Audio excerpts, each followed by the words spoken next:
하나님 말씀 봅니다. 하나님 말씀 구약성경 예레미야 6장 14절 한 절 보겠습니다. 예레미야 6장 14절 한 절입니다. 제가 가진 성경은 1060쪽에 있습니다. 같이 읽겠습니다. 그들이 내 백성의 상처를 가볍게 여기면서 말하기를 평강하다 평강하다 하나 평강이 없도다. 아멘. 지난주에는 인간의 본질은 스스로 선택하고 행동하고 그에 따른 결과에 대해서 책임을 지는 그런 존재라는 것에 있다라고 말씀을 드렸습니다. 그렇기 때문에 인간은 자신이 저지른 이 죄에 대해서 도덕적인 책임을 지는 존재다라고 말씀드렸습니다. 그렇기 때문에 자신이 저지른 그 죄에 대한 책임을 우리의 유전자 때문에 또는 내 안에 어떤 호르몬의 변화 때문에 또는 내가 타고난 그런 기질과 체질 때문에 또는 우리가 유년 시절에 부모로부터 학대를 당했다든지 여러 가지 그 부모들의 그런 실수 때문에 또 내가 살아온 그런 성장 배경 때문에 우리의 교육적인 환경 때문에 또는 우리의 사회적인 그런 환경 때문에 내가 이런 죄를 저지를 수밖에 없었다라고 말하면서 자신이 저지른 그 죄에 대한 책임을 그런 모든 것들에 돌릴 수가 없다라고 말씀드렸습니다. 그런데 모든 인간은 다 죄를 짓습니다. 따라서 모든 인간은 자신이 지은 죄에 대해서 하나님께 대한 책임을 가지고 있습니다. 그게 바로 죄책이죠. 그리고 모든 사람은 자신이 범한 죄에 대해서 형벌을 받아야 합니다. 이것이 사도 바울이 로마서 1장에서 3장까지에서 말하고 있는 사실입니다. 사도 바울에 따르면 이방인은 그들의 양심을 통해서 하나님의 율법에 대한 지식을 얻는다라고 말을 합니다. 즉 이방인들은 율법이 없는 하나님의 말씀이 없는 이방인들은 하나님의 뜻을 하나님께서 이렇게 살라 또는 저렇게 살지 말라라고 하는 하나님이 정해놓으신 그 삶의 규범을 율법이 없어도 그들의 양심을 통해 안다라는 겁니다. 내 부모를 공경하라고 하는 십계명을 그들이 한 번도 들어본 적이 없어도 부모를 공경해야 된다라고 하는 것이 그의 양심에 새겨져 있단 말이에요. 이방인은 이렇게 하나님의 율법에 대한 지식을 양심을 통해 얻을 수 있습니다. 그리고 유대인들은 말씀을 통해서 하나님의 법을, 하나님의 뜻을 알 수가 있습니다. 따라서 유대인이나 이방인 모두 공히 하나님께서 그들에게 원하시는 삶의 규범이 무엇인가를 알 수 있습니다. 그런데 문제는 유대인이나 이방인 모두 그들이 그렇게 알고 있는 하나님의 뜻, 하나님의 법을 따라서 살지 않는다라고 하는 사실이에요. 그렇기 때문에 바울은 유대인이나 헬라인이나 다 죄 아래 있다라고 말을 합니다. 그리고 우리 모두는 이 선언에 대해서 어떤 변명도 할 수가 없습니다.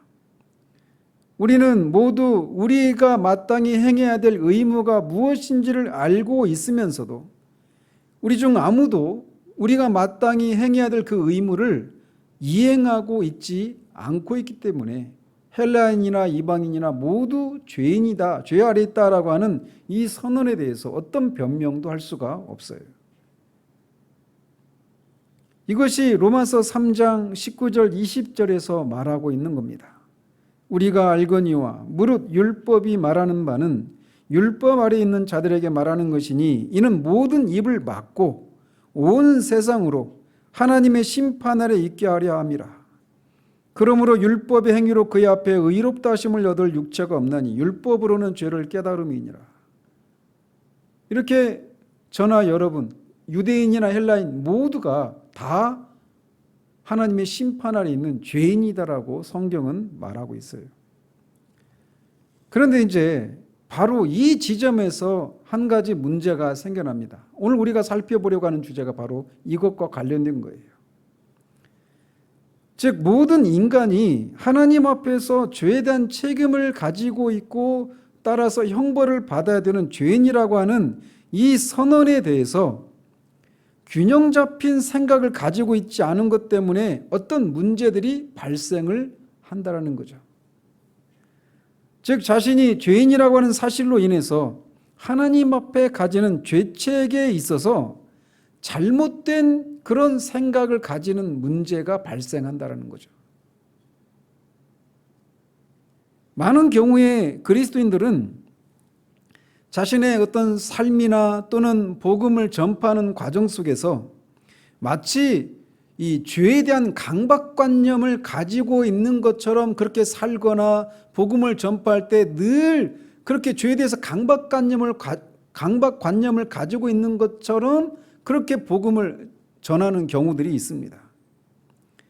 그래서 사람들로 하여금 죄의식을 불러일으키는 그런 사람들이다 라고 하는 인상을 사람들한테 준다라고 하는 그런 비난을 받는 경우들이 많아요. 그리고 그렇게 비난하는 사람들 중에 대표적인 사람이 있다면 니체라고 하는 철학자입니다. 그는 대표적인 그런 안티 크리스찬이에요. 즉 그는 적대적인 이 반기독교인인데 우리는 그의 지적에 대해서 광기 어린 그런 반기독교 이 철학자가 하는 망언이다라고 하면서 그냥 그가 하는 말들을 그냥 흘려보내서는 안 됩니다. 왜냐하면 그가 하는 말이 옳아서가 아니라 그가 그런 말을 하게 될 그 당시, 그가 살았던 당시의 서구의 기독교의 실상이 그로 하여금 기독교에 대해서 잘못된 주장을 하게 만드는 빌미를 제공한 점도 있기 때문에, 그리고 그런 그 당시의 서구의 기독교의 그에게 그 잘못된 주장을 할 수 있는 그런 빌미를 제공한 이 서구 기독교인들의 모습이 오늘날 우리에게서도 발견되기 때문에 그가 지적하는 바에 대해서 우리가 새겨들을 필요가 있어요. 그렇다고 해서 이 니체가 무슨 말을 했는지 일부러 찾아볼 필요는 없지만 최소한 이런 시간을 통해서라도 말을 할 때 그가 왜 그런 말을 했는지, 그런 말을 하게 되는 그런 교회의 실상이, 또 기독교의 실상이, 그리스도인의 실상이 어떠한지를 우리가 돌아볼 필요가 있단 말이죠. 특히 그는 잘못된 죄책을 가지고 있는 기독교인들의 모습을 보면서 기독교에 대해서 잘못된 주장을, 잘못된 인상을 가지게 되었고, 그래서 잘못된 주장을 하게 된 것입니다. 그는 죄책과 관련해서 기독교에 대해서 이렇게 강하게 불만을 쏟아냈다고 그래요. 어떻게 말을 했느냐? 기독교는 병을 필요로 하는 종교다, 이렇게 말을 했답니다. 여기서 말하는 병은 죄라고 하는 것을 말하는 거예요. 기독교는 죄를 필요로 하는 종교다, 이렇게 말을 했단 말이죠. 그래서 구원 절차에 있어서 교회의 전체 체계에 감춰진 진짜 목적은 병을 일으키려는 것이다, 이렇게 그는 주장했어요. 무슨 말이냐? 기독교의 그 모든 교리 체계나 기독교의 그 모든 체계들이 사람들로 하여금 병을, 즉 자신이 죄인이라고 하는 생각을 가지게 만들려고 하는 그런 목적으로 그 모든 체계들이 존재한다, 이렇게 말을 한 거예요. 그래서 사람을 기독교로 개종하는 것이 아니라 단지 기독교를 받아들일 수 있을 만큼 병들어 있어야 한다라고 그렇게 주장을 한 겁니다. 그런데 아이러니하게도 니체는 기독교가 이렇게 병을 필요로 한다라고 말함으로써 결국 기독교를 죄라고 하는 병을 치료하는 치료약으로 보고 있다라고 하는 면에서는 부분적으로 그의 진단이 맞았습니다. 실제로 우리 주님도 건강한 자에게는 의원이 쓸데없고 병든 자에게라야 쓸데가 있느니라 라고 말씀하셨습니다. 그렇게 말씀하시면서 자신이 세리와 죄인들과 식사를 하고 그들과 교제를 나누는 이유를 설명하시는 거예요. 그러면서 덧붙여서 말씀하시기를 나는 의인을 부르러 온 것이 아니요 죄인을 부르러 왔노라 라고 말씀하셨습니다. 이런 면에서 우리 주님이 죄인을 치료하기 위해서 오셨다라고 하는 말처럼 니체가 기독교를 죄라고 하는 병을 치료하는 약으로 이해한 것은 부분적으로는 옳은 생각이었습니다. 그런데 문제는 그가 기독교를 죄라고 하는 병을 만들 후에 이 죄라고 하는 병을 치료하기 위한 것이 기독교다 이렇게 말했다라고 하는 면에서 우리는 그의 주장을 받아들일 수가 없는 겁니다. 즉 그의 말에 따르면 기독교는 죄라고 하는 병을 주고 구원이라고 하는 약을 주는 종교다 이렇게 생각하고 있는 거죠. 그러니까 기독교가 그의 말에 따르면 기독교는 사람들이 죄인이 아닌데도, 그래서 죄인이 아니니까 심판받을 필요도 없고 구원받을 필요도 없는 거죠. 그런데 구원이라고 하는 치료약을 주기 위해서 죄인이 아닌데 그들을 죄인으로 만든다라는 거예요. 그래서 자신이 죄인이라는 생각을 억지로 갖도록 만들고 자신은 구원이 필요한 사람이라고 하는 생각을 하게 만든 후에 그리스도를 통한 구원이라고 하는 약을 제공하는 것이 기독교다 이렇게 말을 하는 거예요. 그런데 이렇게 니체라고 하는 철학자가 말한 이 주장이 오늘날 믿지 않는 사람들 중에서도 많은 사람들이 이 생각을 가지고 있습니다. 그래서 세뇌에 의해서 기독교의 그런 교리에 의해서 어려서부터 계속 너는 죄인이다, 네 죄가 십자가에 예수님을 못 받겠다, 너 그 십자가가 아니면 너는 구원을 받을 수 없다, 이런 얘기들을 어려서부터 귀에 못이 박히도록 계속 세뇌의 과정을 통해서 듣게 한 후에, 그런 후에 예수 그리스도를 통한 그 구원이라고 하는 약을 처방받아서 구원에 이르게 만드는 것이 기독교다 이렇게 생각하는 거예요. 그래서 기독교인들을 세뇌당한 사람들, 이런 생각을 갖고 있는 사람들이 정말 많습니다. 죄인이 아니니까 구원받을 필요가 없는데, 그래서 기독교라고 하는 자체가 필요가 없는데 세뇌를 통해서 내가 죄인이라는 생각을 가지게 만들고 그리스도를 통한 그 구원이라고 하는 그런 교리 체계를 제공하는 것을 통해서 기독교가 존속한다라는 거죠.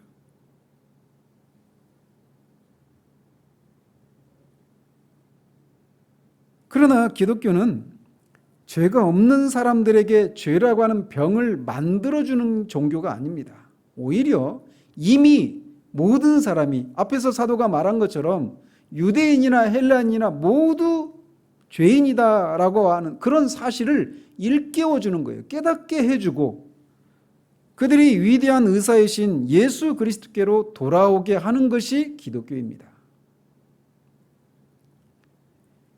오늘 우리가 살펴보려고 하는 것이 바로 니체처럼 기독교를 죄라고 하는 병을 만들어주는 것이다라고 하는 인상을 갖게 만드는 그런 잘못된 죄책을 가지고 있는 그런 현상들에 대해서 말씀을 드리려고 하는 거예요. 즉 잘못된 죄책이 무엇인가, 이거를 말씀드리고자 하는 겁니다. 모든 사람이 죄책을 가진 죄인이라는 사실을 부인할 그리스도인들은 아무도 없습니다. 만약 이것을 부인한다면 그 사람은 그리스도인이 절대로 아닙니다. 앞에서 말씀드린 것처럼 많은 그리스도인들이, 그런데 이제 문제는 잘못된 죄책을 가지고 있다는 거예요. 그래서 앞에서 말씀드린 것처럼 많은 그리스도인들이 죄에 대한 강박관념을 가지고 있는 경우들이 있단 말이죠. 이것에 대해서 존 스토트가 그것을 반쪽짜리 복음이라고 부릅니다. 그런 잘못된 죄책감을 가지고 있는 그 사람들을 보면서 반쪽짜리 진리다, 이렇게 반쪽짜리 복음이다 이렇게 불러요. 즉 그리스도의 십자가를 보면서 그 십자가를 볼 때 십자가를 통해서 사유하심의 은혜와 사랑을 떠올리기보다는 내 죄가 바로 그 십자가에 달리신 예수님을 십자가에 못 박게 했다라고 하는 사실만을 생각하면서 늘 자신의 죄책만을 지고 사는 사람들이 바로 여기에 해당된다고 할 수 있어요. 마치 어린 시절에 이혼이나 어떤 사고로 부모님을 일찍 떠나보낸 어린 아이들이 그렇게 부모가 그렇게 떠난 것이 또는 죽거나 또는 그렇게 이혼을 하게 된 것이 자신이 부모에게 무엇인가를 잘못했기 때문이다라고 하는 생각을 가진 채 평생을 자신의 죄책만 크게 생각하고 그 트라우마에서 벗어나지 못한 채 그렇게 비참하고 우울한 삶을 살아가는 것처럼 내 죄가 그리스도를 십자가에 못 박았다라고 하는 그 사실만을 기억하면서 자신의 악함을 혐오하고 자신을 사랑하지 못한 채 살아가는 그런 그리스도인들이 있단 말이에요. 바로 이것이 니체로 하여금 기독교는 죄를 필요로 하는 종교다라고 말하는 빌미를 제공한 그리스도인들의 실상입니다. 죄책에 대해서 잘못된 죄책을 가지고 있는 거예요. 존 스토트는 죄책에 대한 반쪽짜리 진리에 대해서 이렇게 말을 합니다. 누가 기독교를 죄의 용서에 관한 것이라기보다는 오히려 죄에 관한 것이라고 생각할 수 있단 말인가? 다시 한번 말씀드릴게요. 누가 기독교를 죄의 용서에 관한 것이라기보다는 오히려 죄에 관한 것이라고 생각할 수 있단 말인가? 누가 십자가를 보고서 그리스도께서 우리를 위하여 행하신 일의 영광스러움보다는 도리어 우리가 그리스도께 행한 수치스러운 일만을 볼 수 있다는 말인가? 라고 말을 했습니다. 그러니까 그가 말하는 반쪽짜리 진리라고 하는 것은 내가 그리스도가 십자가에 못 박도록 한 내 죄만 강조한다든지 또는 내가 그 십자가를 통해서 죄의 용서를 받았다라고 하는 것이 아니라 죄에 관해서만 그렇게 생각하는 것, 이런 것들이 반쪽짜리 진리라는 거예요. 만약 어떤 사람이 기독교에 대해서 그리고 그리스도의 십자가에 대해서 이렇게 반쪽 진리만 알고 있다면 그런 그리스도인은 결코 기쁨이나 사죄의 은혜나 하나님의 사랑과 그리스도의 은혜로 인한 환희와 이에 따라 나타나는 자연스러움과 자유함, 이런 것들을 결코 누리지 못할 것입니다. 그는 늘 그렇게 그리스도를 십자가에 못 박은 자신 안에 죄를 죽이는 일에만 몰두하면서 죽여도 계속해서 되살아나는 그 죄를 인해서 결국은 그가 정말 정직하다면 그 일을 하다가 결국은 미치거나 아니면 기독교인의 삶을 포기하고 말 것입니다. 죄를 말하고 그리스도의 십자가를 말하고는 있지만 기독교에 대해서 이렇게 죄와 관련해서 반쪽 진리만 알고 있는 사람은 우리의 죄가 그리스도를 십자가에 못 박겠다라고 하는 이런 진리만 알고 있는 한 그는 결코 누구도 그리스도인이 되게 하지 못합니다. 자신도 그리스도인으로서 그리스도인의 자유함을 누리지 못할 뿐만 아니라 누구도 그를 통해서 그리스도인이 되는 일이 일어날 수가 없어요. 누가 그렇게 비참한 삶을 살아가는 그리스도인의 삶을 살려고 그가 전하는 말씀을 듣고 그리스도인이 되려고 하겠습니까?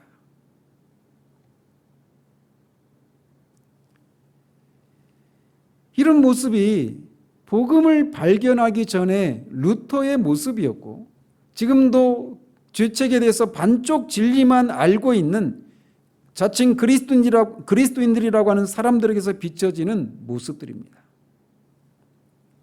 이런 모습들이 니체 같은 사람들로 하여금 기독교는 죄라고 하는 병을 필요로 하는 종교 체계다라고 하는 비난을 듣게 하는 것입니다. 그런데 아이러니하게도 이런 모습들은, 즉 자신의 그리스도가 십자가에 죽게 된 것은 자신의 죄 때문이다라고 하는 것만 강조하면서 자신의 그 죄를 죽이는 일에만 몰두하고 자신을 혐오하고 자신을 사랑하지 못하는 온통 그 죄를 죽이는 일에만 몰두하고 있는, 그러면서 비참하게 살고 있는 그 사람들은 아이러니하게도 진지하고 생각하는 사람들에게서 발견된다는 사실이에요. 그들은 성화의 삶을 살아가는 데 있어서도 온통 죄 죽임에만 마음을 쏟고 끊임없이 자신을 그리스도인의 삶을 살아내지 못하게 만드는 자신 안에 숨겨져 있는 그런 죄들을 찾아내느라 거의 대부분의 시간을 소진합니다. 늘 우울하고 늘 비참한 모습만 보여요. 그런 사람들이 모여서 나누는 이야기들을 들어보면 자신이 얼마나 끔찍한 죄인인가를 서로 경쟁하듯이 쏟아냅니다. 그런 사람들이 모인 곳에서 가장 경건하다고 여겨지는 사람은 다른 사람들이 들어가지 못한 죄라고 하는 시면을 경험한 사람이 가장 경건한 사람이라고 그렇게 여겨집니다. 내가 얼마나 끔찍한 죄를 경험한 줄 알아? 내가 얼마나 끔찍한 죄인인 줄 알아? 하면서 그런 죄, 자신 안에 있는 그 죄의 시면이 있는 것을 은근 자랑합니다. 죄의 시면을 경험하는 것은 아무나에게 허락된 것이 아니다라고 하는, 그래서 그것을 경험한 나는, 내가 그렇게 죄의 그 시면이 내 안에 있다라고 하는 것을 경험한 나는 특별한 사람이다라고 하는 생각을 갖는 거예요. 이들은 죄책에 대해서 더 이상 나가지 못한 채 반쪽만 알고 있는 겁니다. 이것이 잘못된 죄책에 대한 한 가지 단면이에요. 반쪽만 아는 겁니다. 그 십자가에 내 죄가 예수 그리스도를 십자가에 못 박았다 하면서 온통 자신의 죄에만 집중해 있는 겁니다. 그러나 정반대의 모습도 있어요. 이것이 오늘날 우리들에게서 흔히 발견되는 모습입니다. 로이드 존스가 오늘날 현대 기독교의 특징을 한마디로 피상성이라고 말을 했잖아요. 근데 그 피상성의 근본적인 원인은 바로 여기서부터 출발하는 거예요. 죄책에 대해서, 죄에 대해서 피상적인 이해를 가지고 있는 겁니다. 그것이 오늘 본문에 나와 있는 모습이에요. 그들이 내 백성의 상처를 가볍게 여기면서 말하기를 평강하다 평강하다 하나 평강이 없도다. 이 죄 문제를 가볍게 피상적으로 처리하는 겁니다. 피상적인 진단은 피상적인 처방으로 이어지게 되어 있습니다. 죄책에 대해서, 죄에 대해서 피상적인 이해를 가지고 있으면 그 죄 사함으로 말미암은 그리스도인의 삶에 대해서도 피상적일 수밖에 없습니다. 오늘날 죄 사유하심에 대해서 말하지만 그 죄 사유함의 기쁨이 피상적인 이유는 죄가 얼마나 심각한 것인지를 알지 못하는 것으로부터 기인하는 겁니다. 성경은 오늘날과 같이 그렇게 죄를 피상적으로 다루지 않고 죄 문제를 아주 심각하게 다룹니다. 왜 죄 문제를 심각하게 다루느냐? 인간을 성경은 심각하게 취급하기 때문에 그래요. 지난주에 말씀드린 것처럼 인간의 본질이 동물과 구별되는 그런 존엄한 존재다라고 하는 것을, 존엄한 존재라고 하는 것을 말해주는 그 근본적인 그런 본질이 뭐냐면, 인간은 자신의 행동에 대해서 책임을 질 수 있는 그런 존재라고 하는 사실에 기인합니다. 이렇게 스스로 행동을 선택하고 그 행동에 따른 결과에 대해서 책임을 지는 것, 이것이 인간의 존엄성의 한 부분이에요. 인간의 영광의 한 부분이란 말이죠. 인간은 로봇이 아닙니다. 인간은 본성에 따라 살아가는 동물과 같은 존재가 아닙니다. 스스로 어떤 것을 선택하고 그 선택에 따른 결과를 책임을 지는, 책임을 질 수 있는 그런 존재로 지어졌단 말이죠.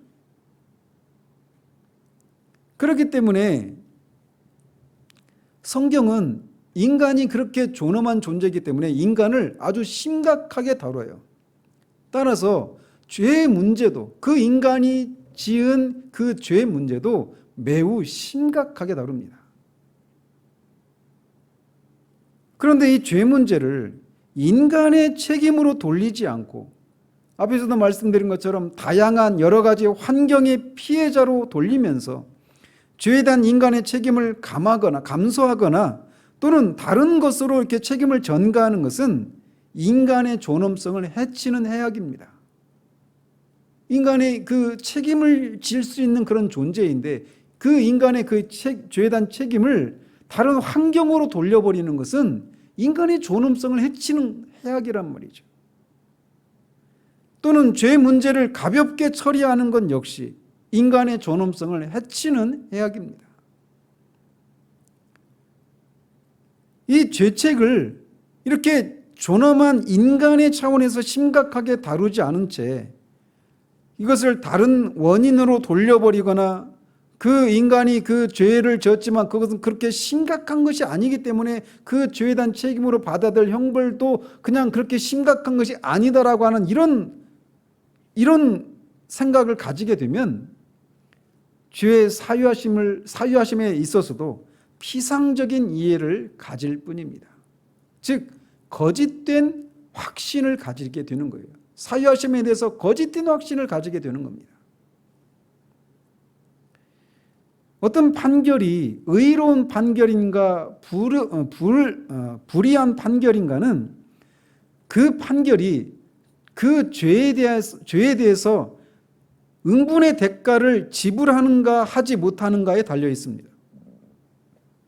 그런데 우리가 범죄자가 마땅히 받아야 할 응분의 대가가 무엇인지를 더 이상 생각하지 않고 어떻게 하면 그런 죄를 저지른 사람을 치료할 것인가만 생각한다면, 그래서 죄를 저지른 사람이 마땅히 받아야 할 형벌을 감수하거나 아니면 그 사람이 받아야 할 형벌을 전혀 가하지 않는다면 그것은 바로 죄를 가볍게 다루는 것을 의미합니다.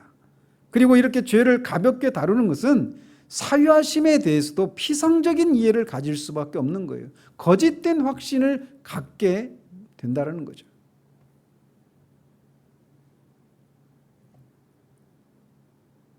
이처럼 잘못된 죄책은 죄를 심각하게 다루지 않는 것에서 기인하거나 또는 반쪽짜리 진리의 근거에서 죄책을 생각하기 때문에 그렇습니다. 이렇게 잘못된 죄책은 전혀 상반된 두 가지 양상으로 나타납니다. 하나는 반쪽 진리만을 다루는 것이고 다른 하나는 죄를 심각하게 다루지 않는 것에서 기인해요. 그래서 전자는 거짓된 죄책감을 가지고 거짓된 통회를 합니다. 다른 말로 말하면 율법적인 회개를 하거나 또는 거짓된 회개를 하는 거예요. 반쪽짜리 진리만 가지고 있으면 거짓된 회개나 율법적인 회개를 하게 됩니다. 거짓된 통회로 이어지는 거예요. 그러나 죄를 심각하게 다루지 않으면 거짓된 순결의식을 가지게 됩니다. 뭐냐? 자신에 대해서 그렇게 심한 그런 죄인이라고 하는 생각을 가지지 않는 거예요. 즉 우리가 행한 악에 대해서 좋은 감정을 가지게 되고 결국은 무엇으로 이어지느냐? 거짓 확신으로 이어집니다. 그래서 거짓된 통회나 거짓된 확신이나 모두 다 나쁩니다. 니체는 거짓된 통회의 모습을 보고 기독교는 죄라고 하는 병을 필요라는 종교라고 비난을 했습니다. 사람들은 늘 이쪽 극단에서 저쪽 극단으로 쉽게 옮겨 다닙니다. 그래서 죄에 대해서 반쪽 진리만 가르친 결과 초래된 이런 거짓된 통회, 즉 날마다 그리스도를 십자가에 못 박은 내 죄 문제, 이것만 늘 강조하고 그 자신을 사랑하지 못하고 늘 그 죄를 죽이고 죄를 혐오하고 하는 일에만 자신의 모든 시간을 소진하는 이런 것은 반쪽짜리 진리만 붙들고 있기 때문인데 그런 것 때문에 생겨나는 그런 잘못된 결과를 피하기 위해서 어떤 조치를 취하느냐? 죄 문제를 심각하게 다루지 않는다라는 말이죠. 그러다 보면 또 어떤 데로 가느냐? 거짓된 확신을 가지게 되는 거예요. 자신이 죄 사함을 받았다라고 거짓 확신 가운데 처하게 된단 말이죠.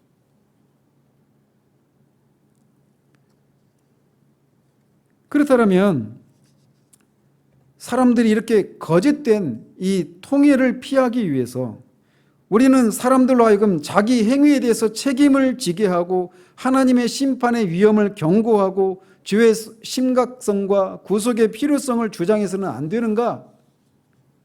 이런 것을 강조하기 때문에 사람들이 잘못된 죄책감을 가지고 있다라면 이런 것을 하지 말아야 되는 거 아닌가 이렇게 생각할 수 있는데 그렇지 않습니다. 오히려 우리는 우리가 저지른 죄에 대해서 책임을 지게 하고 하나님의 심판에 대해서 경고하고 우리가 이 죄가 얼마나 심각한 것인가를 우리는 분명하게 말을 해야 합니다. 그러나 거기까지 한다면 그것은 반쪽 진리예요. 뭐가 필요하냐? 거기에서 그치면 안 되고 그 사람들에게 자신의 죄를 고백하고 회개하고 그리스도께로 돌아올 것을 권해야 하는 겁니다.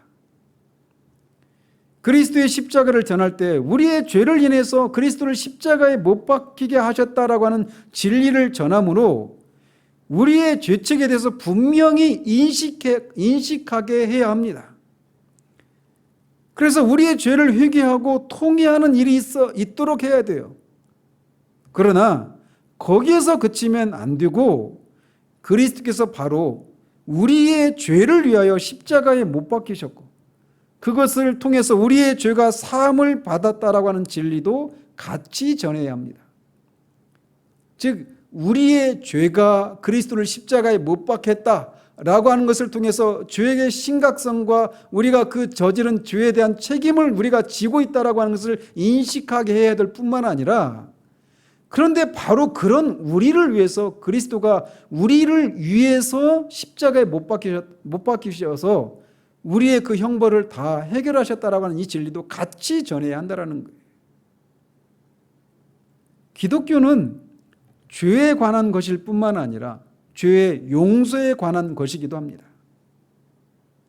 그리스도의 십자가는 우리가 그분에게 행한 수치스러운 일만을 보게 하는 것일 뿐만 아니라 수치스러운 일을 보게 하는 것일 뿐만 아니라 그리스도께서 우리를 위해서 행하신 일의 영광스러움을 발견하게 하는 것이란 말이에요.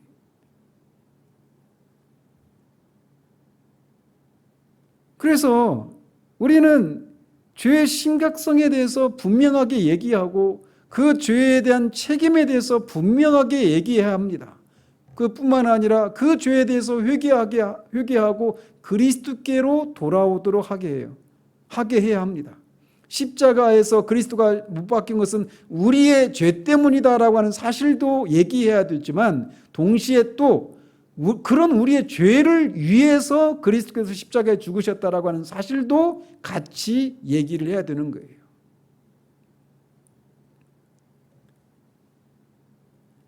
이 두 가지를 같이 얘기할 때 우리는 죄의 심각성을 바르게 인식하고 우리의 죄에서 회개하고 그리스도를 통해 하나님께로 돌아와서 그분과 화해의 기쁨을 누릴 수 있는 겁니다. 사죄의 기쁨을 능가하는 기쁨은 이 땅에 없습니다. 그러나 이 사죄의 기쁨이 그렇게 우리 시대 가운데 사람들에게 크게 작용하고 있습니까?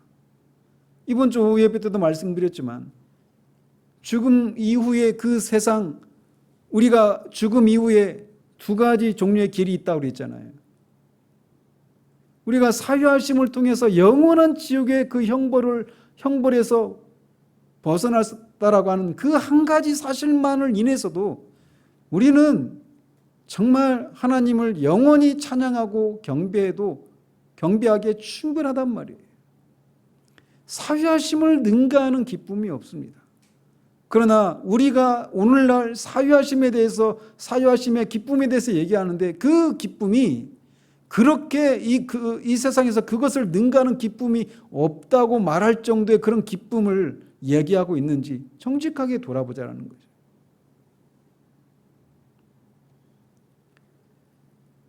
누가복음 15장의 탕자는 그가 자기 아버지께로 올 수 있게 되기 전에 먼저 자기가 저지른 그 죄를 먼저 인식하고 그것을 회개하는 일이 먼저 있었습니다.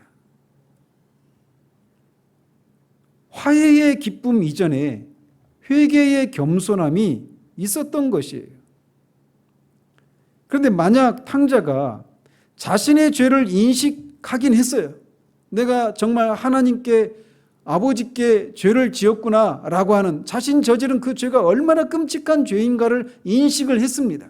그런데 그것을 인식하고 그저 그 먼 나라에 그냥 머물러 있었더라면 그에게는 그런 기쁨이 없었을 거예요. 즉 얘기는 뭐냐?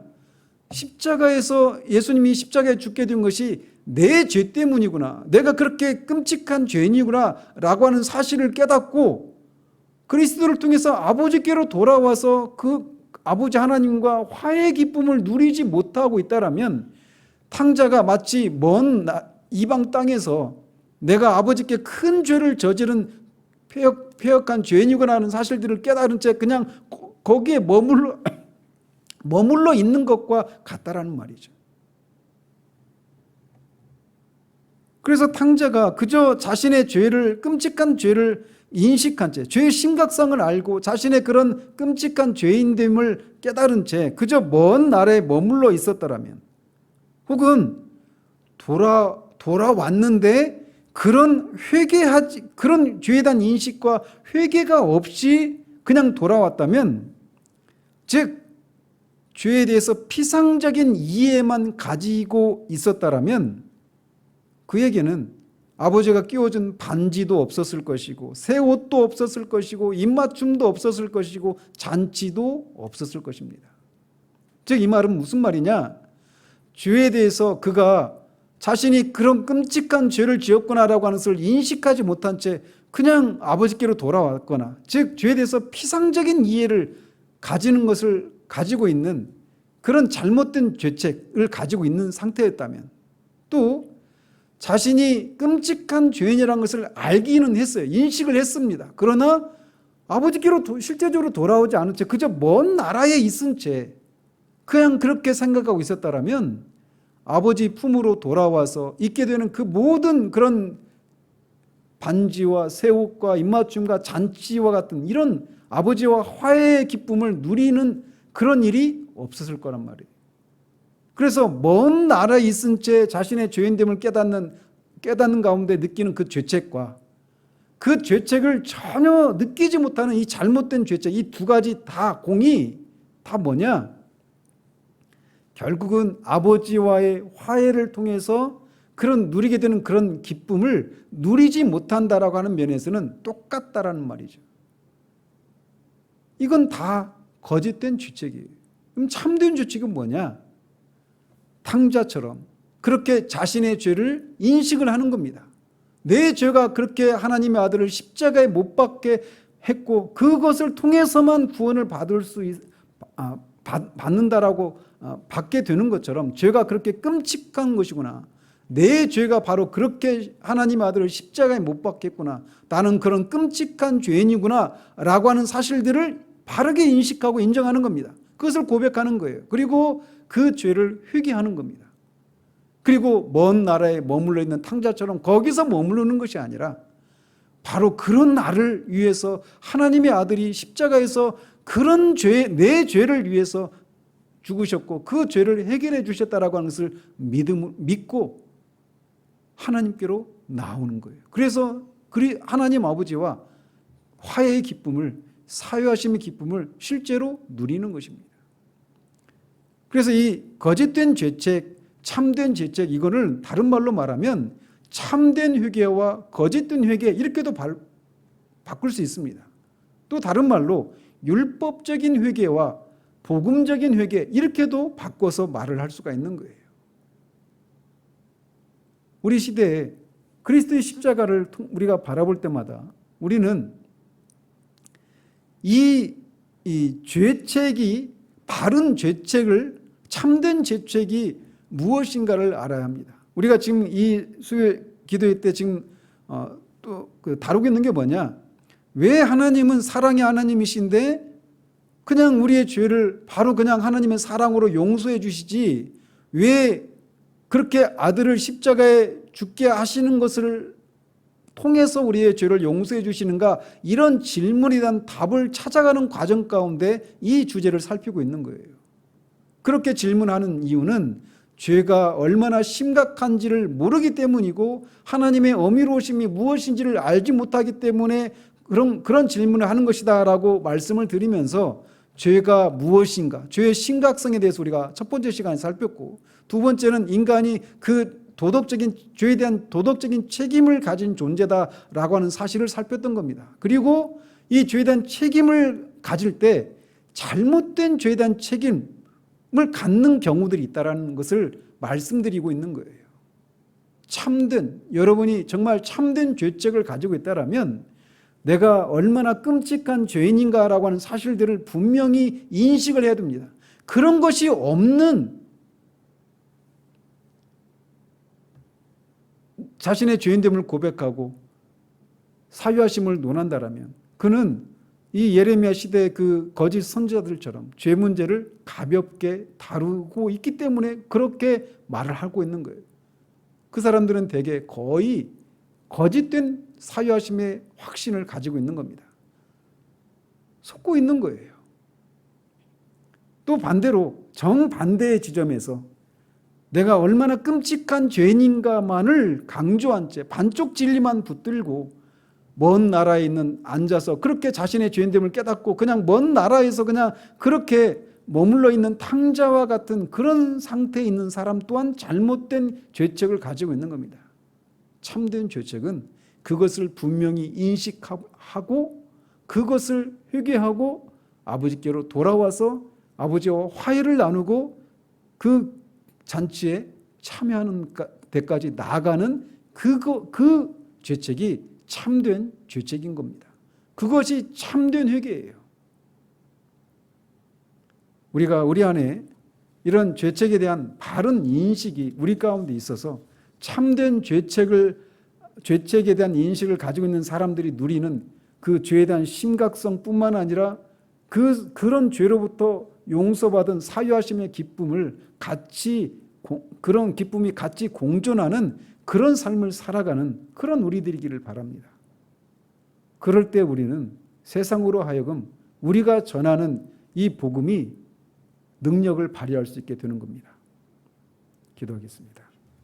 하나님 아버지, 왜 하나님은 사랑의 하나님이신데 죄인의 죄를 곧장 용서해 주시지 않고 왜 아들을 십자가에서 죽게 하시는 것을 통해서 그 죄의 용서를 해 주시는가라고 하는 이 질문에 대한 답을 찾아가는 중에 우리가 죄가 무엇인지, 죄가 얼마나 심각한 것인지, 또 인간이 그 죄에 대한 도덕적인 책임을 지는 존재라는 사실들을 살폈고, 이어서 오늘 우리가 그 죄에 대한 책임에 대해서 우리가 생각할 때 잘못된 죄에 대한 책임에 대한 생각들을 갖고 있는 두 가지 경우와 참된 죄책을 가진 경우가 어떤 차이들이 있는지에 대해서 우리가 살펴보았습니다. 말씀을 들은 사람들 중에 거짓된 그런 죄책을 가지고 있는 사람들이 있다라면, 반쪽 진리를 붙들고 있어서 그렇게 여전히 죄의 심각성을 알고 자신의 끔찍한 죄인됨을 알고 있지만 여전히 사유하심의 그런 기쁨을, 자유함을 누리지 못하고 있다라면, 십자가는 내가 그리스도를 향해서 어떤 끔찍한 죄를 지었는 것만을 상기시켜 주는 것이 아니라 그리스도께서 바로 그런 나를 위해서 얼마나 영광스러운 일을 해주셨는가를 말해주는 것이라는 사실들을 기억하고 그 그리스도의 십자가에 피하는, 그래서 참된 그런 사유하심 은혜를 누리는 그런 일들이 있을 수 있도록 주님 도우시기를 원합니다. 예수 그리스도 이름으로 기도합니다. 아멘.